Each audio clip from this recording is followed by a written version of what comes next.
Hello! Welcome to Crypto League 2020 Week 6. My name is Dylan for Penang Science Cluster, and today I will be talking about a cryptology tool, Vigenere. First, let me introduce what is cryptology. The term cryptology is derived from the Greek words cryptos or hidden and logos, which is word.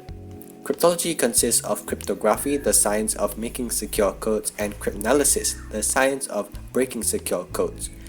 We are able to hide messages using secret keys, and by using the secret keys, we can then reveal the hidden message again. These are some definitions that are important for you to know, but allow me to go through it all again. Plaintext, meaningful letters, words, or phrases. Ciphertext, random, meaningless letters, words, or phrases. Plain numbers, representing plaintext with numbers. Cipher numbers, representing ciphertext with numbers. Encryption, process of transforming plaintext into ciphertext or hiding the message. Decryption, process of transforming ciphertext into plaintext, revealing the hidden message. Key shift, used to transform plaintext to ciphertext and ciphertext to plaintext. Keyword, a word which acts as the key. Key letter, a letter which acts as the key. Encryption key, used to transform plaintext to ciphertext. Decryption key, used to transform ciphertext to plaintext. Multiplicative key, a key that carries out multiplication. And additive key, a key that carries out addition. Let's start with the Vigenere Cryptology Tool and encrypting with the Vigenere tool. For Vigenere, there are these two items, Vigenere Square and Cipher Wheel. Both of these items can be used when working with Vigenere Cryptology Tool. However, today we will not be using them, and instead we will be using a regular cipher table. For Vigenere, we will need a keyword, and for today's demonstration, our keyword will be high, H-I-G-H. For each letter in the keyword, we will need one cipher table. So we will have a cipher table with a key of H. The row of plaintext is populated with the alphabets from A to Z. A cipher table with a key of I. The row of plaintext is populated with the alphabets from A to Z. And a cipher table with a key of G. Again, the row of plaintext is populated with the alphabets from A to Z. Now there is 4 alphabets in the word high, H-I-G-H. The 4th alphabet is H. However, we already have a cipher table with a key of H. We do not need duplicate cipher tables, and so we are going to skip creating a cipher table with a key of H for the second time.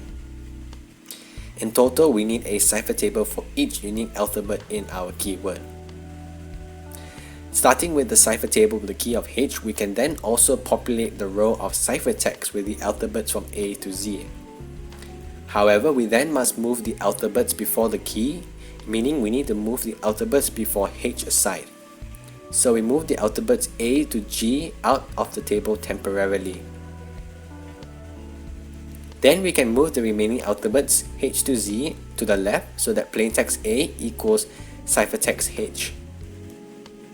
Lastly, we can move the alphabets A to G back into the table after Z so that plaintext T equals ciphertext A. Then with the cipher table with the key of I, we can also populate the row of ciphertext with the alphabets from A to Z. However, we then must move the alphabets before the key, meaning we need to move the alphabets before I aside. So we move the alphabets A to H down and out of the table temporarily. Then we can move the remaining alphabets I to Z to the left so that plaintext A equals ciphertext I. Lastly, we can move the alphabets A to H back into the table after Z so that plaintext S equals ciphertext A. Lastly, with the cipher table with the key of G, we can also populate the row of ciphertext with the alphabets from A to Z. However, we then must move the alphabets before the key, meaning we need to move the alphabets before G aside. So we move the alphabets A to F down and out of the table temporarily. Then we can move the remaining alphabets G to Z to the left so that plaintext A equals ciphertext G. Lastly, we can move the alphabets A to F back into the table after Z so that plaintext U equals ciphertext A. So these are the three cipher tables fully populated. We're going to encrypt the word refrigerated, which is in plain text. We can then place our keyword repeatedly over our plain text. This will allow us to better understand which of these cipher tables we should be referring to when encrypting a particular plain text. So our first plain text is R, and by referring to the row of alphabets above the plain text, we can see that we should refer to the cipher table with the key of H. Cipher table with a key of H is highlighted now in green, and we can see that plaintext of R equals a ciphertext of Y. Our second plaintext is E, and by referring to the row of alphabets above the plaintext, we can see that we should refer to the cipher table with the key of I.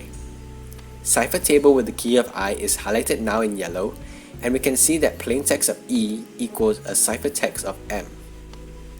If you wish to figure out the next ciphertext before I do, you may pause the video at any given time. Our third plaintext is F, and by referring to the row of alphabets above the plaintext, we can see that we should refer to the cipher table with the key of G. Cipher table with the key of G is highlighted now in red, and we can see that plaintext of F equals a ciphertext of L. Our fourth plaintext is R, and by referring to the row of alphabets above the plaintext, we can see that we should refer to the cipher table with the key of H. Cipher table with the key of H is highlighted now in green, and we can see that plaintext of R equals ciphertext of Y. Our fifth plaintext is I, and by referring to the row of alphabets above the plaintext, we can see that we should refer to the cipher table with the key of H. Cipher table with the key of H is highlighted now in green, and we can see that the plaintext of I equals ciphertext of P. Our sixth plaintext is G, and by referring to the row of alphabets above the plaintext, we can see that we should refer to the cipher table with the key of I. Cipher table with the key of I is highlighted now in yellow, and we can see that plaintext of G equals ciphertext of O. Our seventh plaintext is E, and by referring to the row of alphabets above the plaintext, we can see that we should refer to the cipher table with the key of G. Cipher table with the key of G is highlighted now in red, and we can see that plaintext of E equals ciphertext of K. Our eighth plaintext is R, and by referring to the row of alphabets above the plaintext, we can see that we should refer to the cipher table with the key of H. Cipher table with the key of H is highlighted now in green, and we can see that plaintext of R equals ciphertext of Y.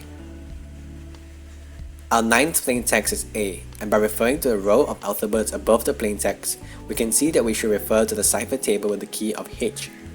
Cipher table with the key of H is highlighted now in green, and we can see that plaintext of A equals ciphertext of H. Our 10th plaintext is T, and by referring to the row of alphabets above the plaintext, we can see that we should refer to the cipher table with the key of I. Cipher table with the key of I is highlighted now in yellow, and we can see that plaintext of T equals ciphertext of B. Our 11th plaintext is E, and by referring to the row of alphabets above the plaintext, we can see that we should refer to the cipher table with the key of G.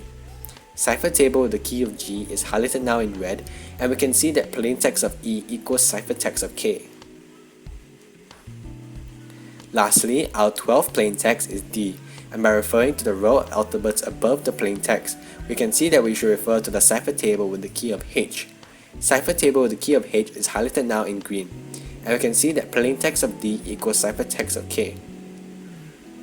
Refrigerated is our plaintext, and we have encrypted it. We have hidden a message to become an encrypted coded message, which is our ciphertext, which in this case is YMLYPOKYHBKK. We shall now move on to decrypting with Vigenere tool. For Vigenere, we will need a keyword, and for today's demonstration, our keyword will be US. US. So we will have a cipher table with a key of U. The row of plaintext is populated with the alphabets from A to Z. And a cipher table with a key of S. The row of plaintext is populated with the alphabets from A to Z. In total, we will need a cipher table for each alphabet in our keyword.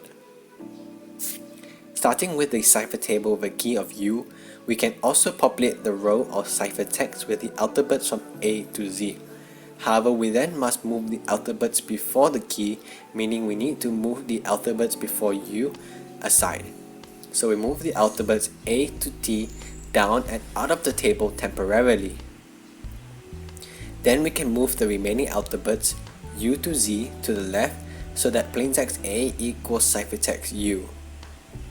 Lastly, we can move the alphabets A to T back into the table after Z so that plaintext G equals ciphertext A.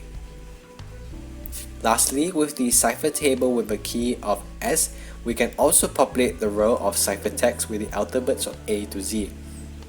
However, we then must move the alphabets before the key, meaning we need to move the alphabets before S aside. So we move the alphabets A to R down and out of the table temporarily. Then we can move the remaining alphabets S to Z to the left so that plaintext A equals ciphertext S. Lastly, we can move the alphabets A to R back into the table after Z so that plaintext I equals ciphertext A. These are the two cipher tables fully populated. We're going to decrypt MMASL, which is in ciphertext. We can then place our keyword repeatedly over our ciphertext. This will allow us to better understand which of the cipher tables we should refer to when decrypting a particular ciphertext. So our first ciphertext is M, and by referring to the row of alphabets above the ciphertext, we can see that we should refer to the cipher table with a key of U. Cipher table with a key of U is highlighted now in green, and we can see that ciphertext of M equals plaintext of S. Our second ciphertext is M, and by referring to the row of alphabets above the ciphertext, we can see that we should refer to the cipher table with the key of S. Cipher table with the key of S is highlighted now in red, and we can see that the ciphertext of M equals plaintext of U. Our third ciphertext is A, and by referring to the row of alphabets above the ciphertext, we can see that we should refer to the cipher table with the key of U. Cipher table with the key of U is highlighted now in green, and we can see that ciphertext of A equals plaintext of G. Our fourth ciphertext is S, and by referring to the row of alphabets above the ciphertext, we can see that we should refer to the cipher table with the key of S. Cipher table with the key of S is highlighted now in red, and we can see that ciphertext of S equals plaintext of A. Lastly, our fifth ciphertext is L, and by referring to the row of alphabets above the ciphertext, we can see that we should refer to the cipher table with the key of U. Cipher table with the key of U is highlighted now in green, and we can see that ciphertext of L equals plaintext of R. MMASL is our ciphertext, and we have decrypted it. We have revealed a message to become a decoded message, which is our plaintext, which in this case is sugar. We hope you have understood the cryptology tool we discussed in this video, which is Vigenere. Crypto League 2020 is happening till January 2021. Till then, we will be publishing weekly videos and questions on cryptology, which you can answer for a chance to win prizes. So follow Penang Science Cluster on Facebook, Instagram and Twitter to get notified when new videos and new questions go live every week. For inquiries, you can contact Atika. You can also contact her if you need more information to understand about the cryptology tool you have learned. And with that, we have reached the end of this video, and in fact, this is actually the last video for Crypto League 2020. Good luck and thank you for watching.